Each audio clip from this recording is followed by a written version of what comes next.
નમસ્તે મિત્રો, હું છું કાજલ ઘોઘારી। મિત્રો, વિનુભાઈ મોરડિયા કતારગામના ધારાસભ્ય શ્રી રાડો નાખીને સ્ટેજ ઉપર કહે છે કે મેં કતારગામમાં લુખ્ખા તત્વ રહેવા નથી દીધા। પહેલા તમે આ વિડીયો જોવો ને પછી આપણે વાત કરીએ।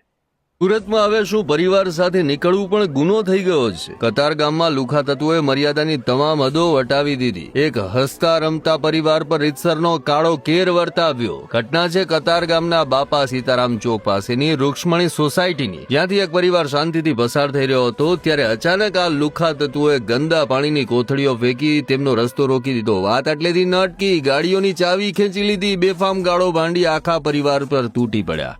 હાથમાં પહેરેલા કડાના ફટકા માર્યા, પરિવારના સભ્યોને ઢોર માર માર્યો। અરે વચ્ચે બચાવ આવેલા યુવકોને મહિલાઓને પણ આ નરાધમોએ ના છોડ્યા। 12 જેટલા નિર્દોષ લોકોને લોહી લુહાણ હાલતમાં સ્મીમેર ખસેડવા પડ્યા છે। ઘટનાની જાણ થતા પોલીસનો કાફલો હોસ્પિટલ પહોંચ્યો। સીસીટીવીના આધારે ગુંડા તત્વોને પકડવા ચક્રો ગતિમાન કર્યા છે। સવાલ એ છે કે સુરતના રસ્તાઓ પર સામાન્ય જનતા ક્યારે સુરક્ષા અનુભવશે? આમ તો આ ગૃહમંત્રીનું હોમટાઉન છે, અને જો આ ગૃહમંત્રીના હોમટાઉનમાં આ સ્થિતિ હોય તો પછી ગુજરાતના બીજા છેડાની ક્યાં વાત કરવાની? જોઈએ હવે આ પબ્લિક આ તોફાની તત્વોનો પાર્ટ 2 બનાવે છે કે નહીં।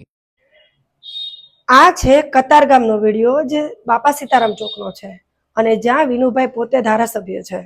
હવે એના એરિયામાં આવું બને છે અને આવું એકવાર નથી બનતું, આવું રોજ બરોજ બને છે। પણ આમાં કોઈ કાર્યવાહી થતી નહીં હોય કે જેનાથી લુખ્ખા તત્વોને મોટિવેશન મળે છે કે આપણી પોલીસ કે આપણી સરકાર કાંઈ કરી શકે એમ નથી। આવું કોણ કરે છે અને કોણ આનો ભોગ બને છે? જે સવાળા લોકો છે, જેને કોઈ મગજમારી નથી, એવા લોકો આ વસ્તુનો ભોગ બને છે। અને હર્ષભાઈ સંઘવી રાજનીતિમાંથી હિન્દુ મુસ્લિમ કરવામાંથી ઊંચા નથી આવતા। એની મોઢામાં એક જ ભાષણ હોય, સુરેશ સલીમ સુરેશ। એ સિવાય હર્ષભાઈ સંઘવી ક્યાંક બહાર નીકળો, સુરેશ બાંધે છે અને આમાં ગુંડાગીરી વધતી જાય છે અને આમાં નિર્દોષ લોકો ભોગ બને છે।